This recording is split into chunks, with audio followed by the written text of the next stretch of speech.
Do you think that Congress should consider changing the rules to allow them to vote remotely if it comes to this critical stimulus I was package? thinking about it today, and I'm saying, you could have a lot of senators and a lot of House members.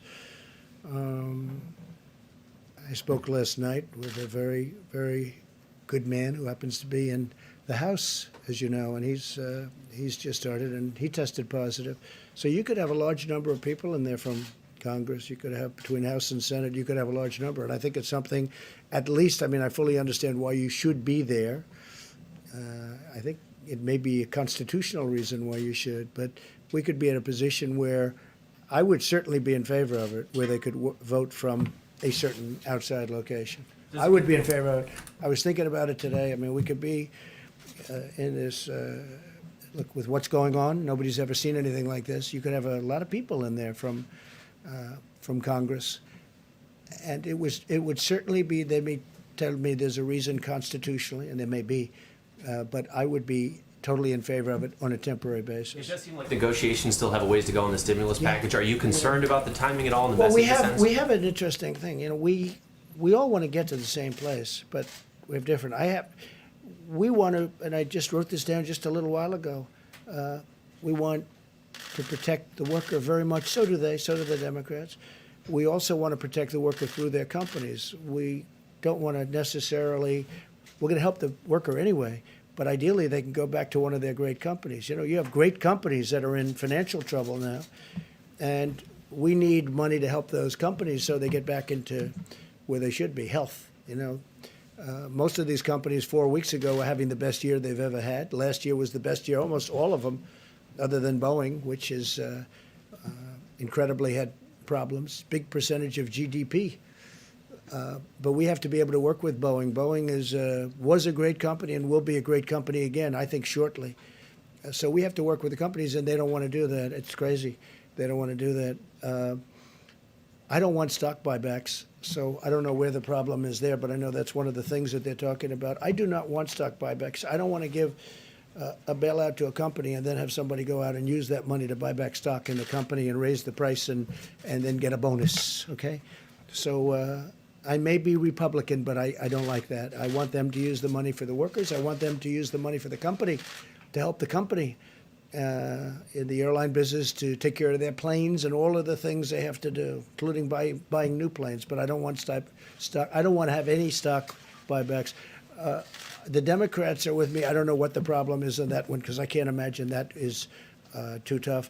We want to be able to take care of our people. You're going to have things coming up. We're going to have some of the elements that they're talking about. They're down to, I mean, literally 95% of things that you would think that they wouldn't agree, and you'd think the Republicans wouldn't agree to it.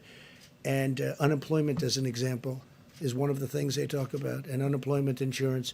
I think we're very close on that, but right now they're not. So right now they're not there.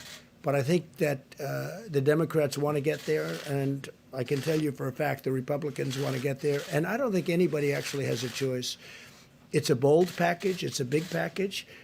We do have money for, one of the things is we do have money for saving small businesses. I don't imagine the Democrats, because we have a lot of money set aside for small businesses. We also have a lot of money set aside for big businesses, the big, powerful companies that were powerful 4 weeks ago, and today they're overextended. Look at the cruise line. That's a tremendous business, a big business, very important to Florida. And it's unthinkable a month ago. It's just unthinkable. They were setting all sorts of records. They're building new ships. We can't let the cruise lines go out of business. I mean, that would be massive numbers of jobs for our country, and actually for the world, but for our country, it's a massive business, and it doesn't take much to keep them going. So we have to provide for that. But I think both the Democrats and the Republicans are agreed that we have to take care of our workers, and we're going to be doing that in numerous ways, including a substantial cash payment. Yeah, please. When it comes to the Defense Production Act, we know that governors across the country all day today were pleading with you to utilize the DPA, saying that they need it specifically for that allocation piece that you mentioned, Mr. Navarro. Okay. Why not use it now if that would answer their pleas for help? Well, we are using it now. The fact that I signed it, it's in effect. But we're a country not based on nationalizing our business. Call a person over in Venezuela, ask them how did nationalization of their businesses work out? Not too well. The concept of nationalizing our business is not a good concept. But I'll tell you why. As Peter said, we may have to use it someplace along the chain, but we're getting calls. Here's the beauty of it. If we go out and we want, let's say, masks, we don't know who to call on masks, but Hanes, who makes things of cotton, various elements, lots of things, it's a great company, they called us and they said, we're going to make millions of masks. We got a call today from 3M. There's a big article today, the head of 3M. They're going to make tremendous products, and they're more or less in that business. And if they're not, like, for instance, General Motors spoke to us, Ford spoke to us about doing ventilators. The beauty is they're calling us. If you go the national route, nationalization route, we're going to tell a company to make a ventilator. They don't even know what a ventilator is. In the case of one company, they used to make them years ago, and they know how to make them. You know, it's a very complex piece of equipment, frankly. So what we're doing is, I think Peter said it maybe better than anybody's going to say it. We have the threat of doing it if we need it. We may have to use it somewhere along the supply chain in a minor way. But we have millions of masks being done. We have respirators. We have ventilators. We have a lot of things happening right now. So just the threat of using it. But using it's actually a big deal. I mean, when this was announced, it sent tremors through our business community and through our country. Because basically, what are you doing? You're talking about you're going to nationalize an industry, or you're going to nationalize. You're going to take away companies. You're going to tell companies what to do. The truth is, most people, nobody would know where to start. There are companies out there that you wouldn't think of that have called us that say, we can do ventilators. We used to do them years ago, and they can do them in large quantities. If I call companies and say, you build ventilators, they don't even know what a ventilator is. So it's really working out very well. One of the reasons I read the numbers to you is because we've given vast numbers of just about everything. We've taken it out of our supply, and we're restocking our supply. But we're really backing up the governors. The governors have to go out, do their things, and you have a lot of governors. They've done a fantastic job. You have some that haven't. Usually it's the ones that complain that have the problems. But we've had a great relationship, as an example, with Governor Cuomo, with Governor Newsom.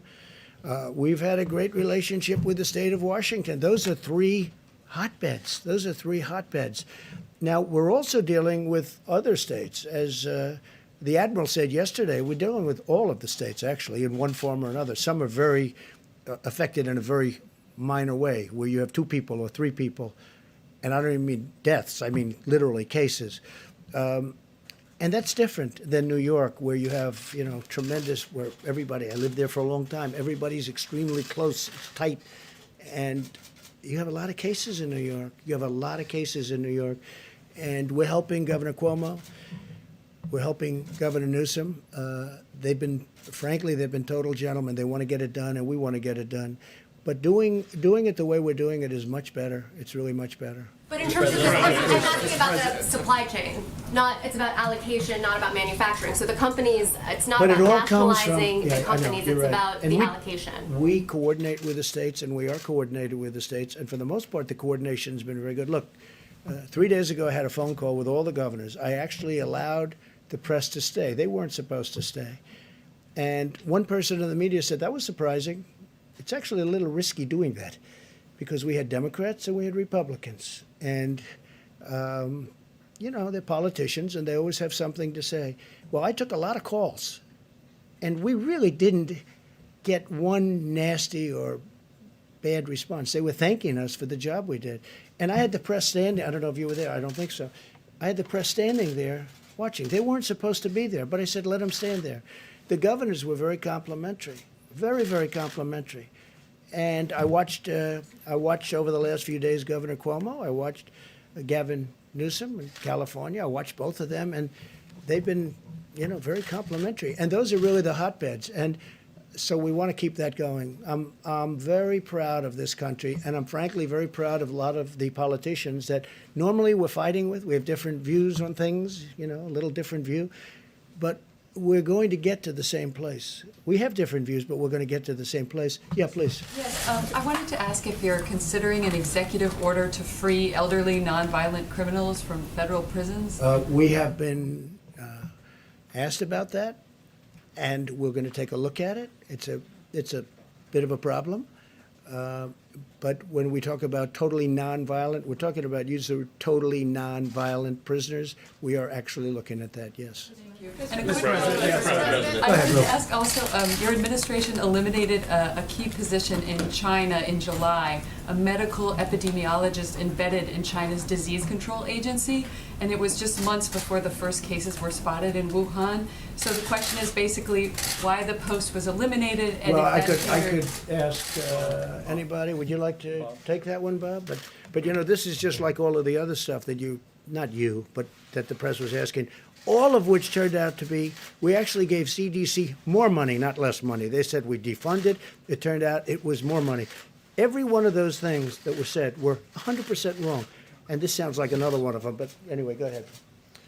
Yeah, as you know, CDC has offices all around the world right now to do our function to detect and prevent and respond to outbreaks where they occur. The China office is actually being augmented as we speak, and we've been embedded there for over 30 years. There's a reason they call it the Chinese CDC, because we've had that productive partnership. Mr. President. And I wish, again, our relationship with China is a very good relationship. I wish they told us 3 months sooner that this was a problem. We didn't know about it. They knew about it, and they should have told us. We could have saved a lot of lives throughout the world. If you look at what's happening in Italy and Spain and a lot of other countries, we could have saved a lot of lives throughout the world. Kelly? Mr. President, given the diagnosis for Senator Paul and people being self-quarantined, what concerns do you have about the direct threat to the function of the Senate, the ability to get this important package that people are waiting for passed? And should Americans be expecting you to extend the 15 days, given the climate of how this is spreading at this point? Well, I hope we won't have to. It's possible, but we'll have to see how that works. As far as the Senate is concerned, we are looking at some of the folks are feeling very good. Some are quarantined, but they're negative. It may be totally fine, okay? Others are positive. We're just finding this now for the first time. I mean, over the last 2 days, we found that. Do you see it as a threat to the aid package that Americans are waiting for? No, I don't see any threats at all. Honestly, I don't see any threats at all. It'll all work out. It is a question, and a very good question, I thought, that we are considering. Now, I don't know if you can do it constitutionally, but we are considering letting people vote, senators, congressmen and women, vote from a separate location, from a outside, namely a hospital or a home, depending on where they are. So we are looking at that. It's a little trickier question than most people would believe, but we are looking at that very strongly. Mr. President, speaking of the Senate, I think Kelly was kind of alluding to it. While we've been up here, they weren't able to get the 60 votes to move the package for the cloture vote. I'm just curious, just your reaction to that, sir. And then, what is Mitch McConnell telling you and Secretary Mnuchin? Well, we're dealing with them all the time, and we're dealing with Mitch. We're dealing with the other side. Everybody wants to get there. We'll see what happens. I think you'll get there. It's to me, it's not very complicated. We have to help the worker.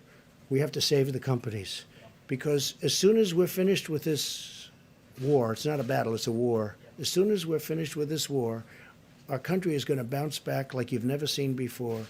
But we have to get it to that position, and we have to make sure that those companies are whole, that they haven't been disbanded. Because if you do that, it's going to take much longer. So in a way, it's being penny wise if you don't. But we want to help the worker. We want to help the companies that the workers come from. Because if those companies go out of business, and that includes small businesses, we have a tremendous amount of small business work in there, you know that. Once they go out and they don't come back, that's a much longer period of building. You mentioned off the top, sir, I apologize. There was a woman that was an American that was she being tortured? What was going on there, sir? Bad things were happening to her in a certain country, and we're really under the feeling that we should keep it somewhat private until she's already been freed. And I have to tell you, General Milley and his people were unbelievable. They were not playing games. General Milley does not play games. He's a very interesting guy. They got her out. They got her out of a certain country where she was seriously abused, accosted, and whatever the maximum word is, other than death, that happened. But we got her out, and she's okay, and she's back with her parents. Can I ask you one last question, sir? It's something I've just been curious about. Previous crises like the tsunami, Katrina, past presidents, they've called their predecessors and said, hey, I need you to step in, do something like that. Do you have any interest in reaching out to Presidents Bush, Obama, Clinton, Carter, or talking to them? I'm just curious if that's something you would consider or not. Look, I have the best people in the world. I think we're doing an extraordinary job. If you look at, let's say the H1N1, you look at that was a disaster. That was a tough period of time for our country. You look at so many other things that weren't handled very well, whether it's Katrina or something else. Look, I respect everybody, but I feel I have an incredible team, and I think we're doing an incredible job. When you look at the job we're doing, and all you have to do is look at the approval numbers on the job we're doing, I think we're doing an incredible job. So I don't want to disturb them, bother them. I don't think I'm going to learn much. And, I guess you could say that there's probably a natural inclination not to call. Now, if I felt that if I called, I'd learn something, and that would save one life. It would save one life. Okay, I would make the call in 2 minutes, but I don't see that happening. Please. Can I ask you about the comments that a couple of your former aides have said today? Gary Cohn said, is it time to start discussing the need for a date when the economy can turn back on? Whereas Steve Bannon is saying, drop the hammer today on the virus. We're going to have to take the pain up front. We have to shut it all down. I saw both. I want to ask you about the tension between the economic pain we're suffering and, of course, the virus itself and the casualty and deaths from that. Well, look, I'm of the opinion we have to do great during this 14 days, during the 15-day period. We'll know at the end of 14 days, pretty much, we're going to have a pretty good idea how we're doing. I think you have to shut it down and you have to see, but, there'll be a point at which we say, we're back in business, let's go.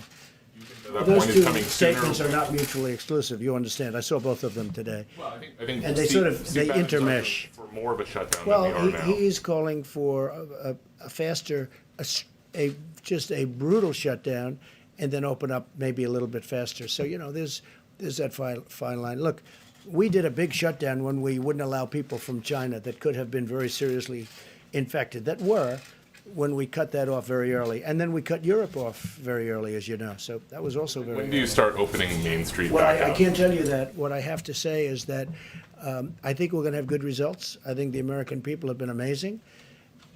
I think our stimulus package will get done, and it will be a tremendous package. We're really not, they may not have gotten those votes, but they're very close to getting a deal done. So I'd be surprised if they didn't. And if they don't, I think, frankly, the American people will be very upset with the Democrats because the Republicans are ready to approve a deal. So the only reason a deal couldn't get done is pure politics. Yes, please. Mr. President, despite your differences with New York City Mayor Bill de Blasio, he says that the city is going to run out of basic hospital supplies by April. How do you prevent New York City from becoming the next Italy? Well, he should have, the hospital systems in various places. Some have been stocked and ready to go for nothing for this, nothing. This is beyond anything that anybody ever thought possible. I think you could really say this. Nobody can really, doctor, nobody can really say, oh, gee, this will happen. This is a very unique, and hopefully it will be unique for, many, many centuries, for a long time. Hopefully we don't see this again. But again, the systems are supposed to be ready, willing, and able. They're supposed to be ready to go. We are helping them a lot, and I have great love for New York City, and I have great love for New York State, and we're going to help them a lot.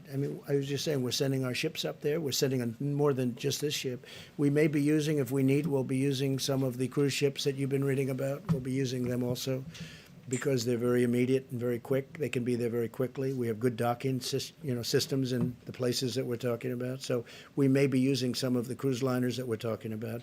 But no, I think Bill de Blasio is working very hard. I think he's trying very hard. It's a tough situation for him and every mayor because nobody's ever seen the scale You know, when you hear you've given millions of masks and you've given hundreds of thousands of masks in a certain short period of time, and then you hear they need many, many more. You know, one of the things they have started with respect to masks is the sterilization process. Some are, you know, are really, it works very well. Others aren't really set up that way. You throw them out. But we have a sterilization process that's working very hard. Speaking of that, hand sanitizers, you know, when you asked the question on the companies and what's going on, we have many companies now. Companies that made whiskey, that made alcohol, they've now gone very quickly into the hand sanitizers and all of, you know, you've been reading about 3 or 4 big companies. We're doing incredibly well on that. There was no way if you took the existing companies that something like that could happen. But it happens almost, they'll call Peter Navarro or they'll call somebody. In one case, they called me. They said, we can do this, we can do that. We've had a lot of those calls where companies want to, there's a company in New Hampshire, a great company, they want to make ventilators. I'd never thought of them for ventilators, but they do make metal equipment and things out of metal. They'll be great. They'll make a great product. So, Peter, I think you're seeing a lot of that, right? Sir.